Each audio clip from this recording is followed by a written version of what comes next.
إن الحمد لله وحده حمدا كثيرا طيبا مباركا فيه اللهم صل وسلم على نبينا محمد صلی اللہ علیہ وسلم۔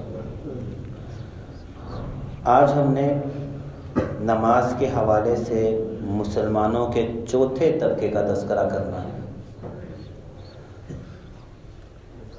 یہ نقشہ در حقیقت جب رونما ہوا تو نبی صلی اللہ علیہ وسلم موجود تھے اور جبرائیل امین جو وحی لے کر آئے بس وہ سنانی مقصود ہے، بلکہ آپ لوگوں نے سن رکھی ہوگی، بس اس کو سمجھانا مقصود ہے کہ ایسی نماز کے ساتھ اللہ تبارک و تعالیٰ سلوک کیا کرتے ہیں۔ بخاری شریف میں یہ واقعہ ہے پورا، اب ایک ایک لفظ سمجھنے والا ہے۔ ایک شخص جو مسجد نبوی میں داخل ہوا،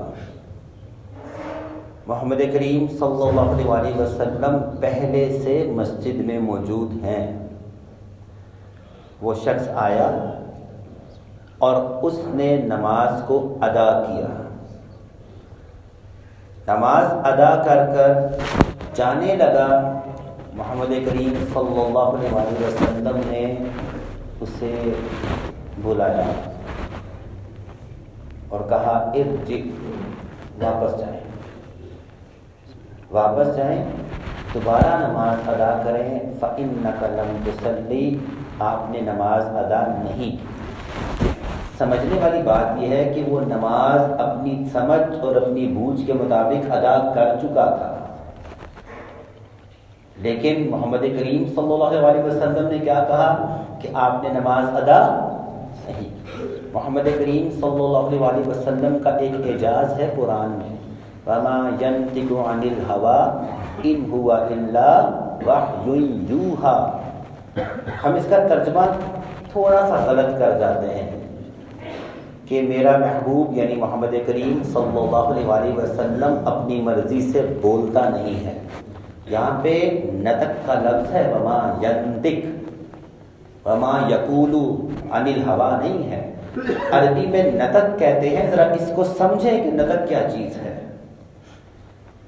جب چڑیا کا بچہ انڈے سے باہر نکلتا ہے نا میرے بھائیوں بزرگوں دوستوں، اس کی صرف اتنی ہی طاقت ہوتی ہے کہ صرف اپنی چونچ ہلا سکتا ہے۔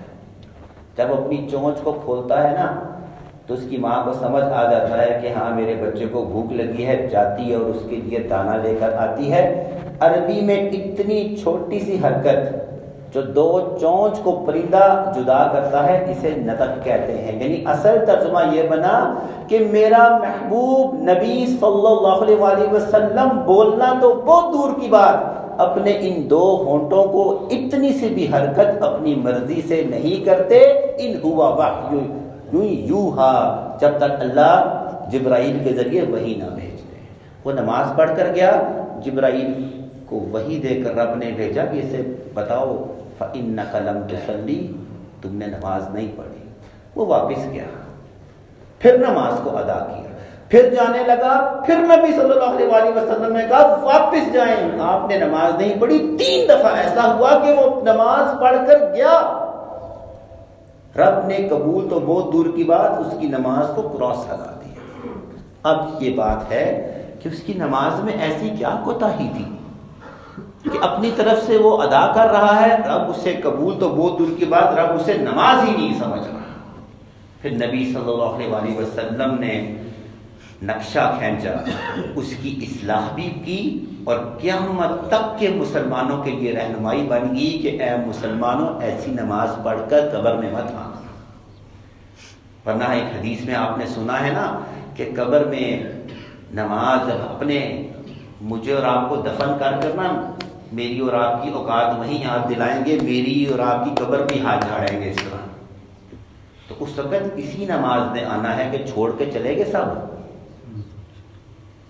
گھبرانا نہیں ہے۔ ساری زندگی تو نے میرا خیال رکھا، آج میری باری ہے، میں تیرا خیال رکھوں گی، اور جس نے ایسی پڑھی ہوں گی اس کے بارے میں حدیث کے الفاظ ہیں، نماز پر دعا دے گی جا ساری زندگی تو نے مجھے برباد کیا، آج رب تجھے بھی برباد کرے، اللہ ہمیں محفوظ فرمائے۔ پھر نبی نے اس کی اصلاح فرمائی، بس یہ اصلاح سن جائیں اور میں اور آپ اپنی نماز کو ٹھیک کر لیں، ورنہ یہ نماز میرے اور آپ کے سر کے اوپر سے بھی نہیں جانی۔ نبی نے فرمایا کہ اے اللہ کے بندے، جب تو نماز میں قیام کے لیے کھڑا ہو تو اطمینان کر لے کہ تو نے قیام کر لیا ہے، یعنی یہ نہیں اللہ اکبر الحمدللہ رب العالمین اللہ اکبر، نہیں، اطمینان کر لے الحمدللہ رب العالمین الرحمن الرحیم مالک یوم الدین۔ اس کے بعد اگر تو نے سورہ اخلاص بھی پڑھنی ہے تو ٹھہر کے پڑھ، جب تیرا یہ اطمینان ہو جائے تو یہ اللہ کے ہاں تیرا قیام شمار ہوگا ایسا بے رغبت اور جلدی میں پڑھا جانے والا قیام تو دور کی بات، رب کے ہاں نماز ہی شامل نہیں ہے۔ ایک غلطی وہ یہ کر رہا تھا، دوسری غلطی وہ کیا کر رہا تھا کہ جو ہی وہ رکوع میں گیا سبحان اللہ سبحان اللہ سبحان اللہ کر کے اس نے اپنی کمر کو بھی سیدھا نہیں کیا، تو نبی نے فرمایا کہ جب تو رکوع میں جائے نا، آپ کو کس نے کہا کہ 10 دفعہ کہ سبحان اللہ سبحان اللہ، آپ 4 دفعہ 3 دفعہ 5 دفعہ کہہ دیں، لیکن سبحان ربی العظیم اصلا پتہ تو چلے۔ میرے سامنے بزرگ بیٹھے ہیں، اگر میں اس انداز سے ان بزرگ سے بات کروں کیا کہ یار تجھے شرم نہیں آتی، تو میرے بیٹے کی عمر کا، تو مجھ سے کس انداز سے بات کر رہا ہے؟ ہم دو انسان اس طرح کی گفتگو کرنا پسند نہیں کرتے، نماز پڑھنا رب کے سامنے پتہ نہیں کیسے پسند کرتے، پر وہ نماز قبول ہونی ہے کیا؟ ہم دو انسان آپس میں ایسی گفتگو کو اپنی توہین سمجھتے ہیں، تو جس رب کے سامنے میں اور آپ کھڑے ہیں، اس رب کے سامنے اس طرح نماز کو ادا کرے تو پھر نماز رحمت نہیں ذلت بن کر ان کو مانی جاتی ہے۔ دوسری غلطی وہ یہ کر رہا تھا۔ تیسری یہ کہ سمی اللہ لمن حمیدہ کہتا اپنی کمر کو سیدھا نہیں کرتا اور سیدھا سجدے میں چلا جاتا۔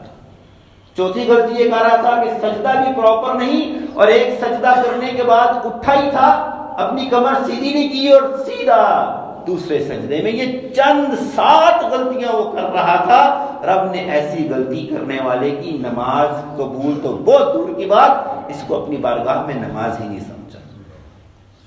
تو میرے بھائیوں بزرگوں دوستو، اللہ مجھے کبھی نہ بخشے کہ اپنے کسی مسلمان بھائی کی حد تک کا میں باعث بنوں، لیکن دیکھا یہ گیا کہ ہم اس کو ایسا بے رغبتی اور ایسا بوجھ سے سر سے اتارتے ہیں، نہ ہمارے رکوع پراپر ہوتے ہیں، نہ ہمارا سجدہ پراپر ہوتا ہے، نہ ہماری کمر پراپر ہوتی ہے، 2 منٹ میں ہم 3 4 رکعتیں پڑھ جاتے ہیں۔ یہ حق نہیں ہے نماز کا۔ تو یہ نماز کے حوالے سے چوتھا گروہ تھا کہ جو نماز کو ادا تو کرتا ہے لیکن بے رغبتی کے ساتھ، جلدی یہ نماز اللہ کے ہاں نماز ہی شمار نہیں ہوتی۔ اس کے بعد ہمارا آخری ہے، وہ کل ہم انشاءاللہ تعالی اس کا تذکرہ کریں گے۔ دعا ہے کہ اللہ تبارک تعالی ہماری اصلاحیں فرما دے، ہماری نمازوں کو جیسا ہی کما حق کا ہو، جیسا اس کو پسند ہے ویسے ادا کرنے کی توفیق عطا فرمائے۔ اللہ ہماری نمازوں ٹوٹے پھوٹے سجدوں کو اپنی کاربار میں قبول فرمائے۔ وقول قولی ھذا استغفر اللہ واتوب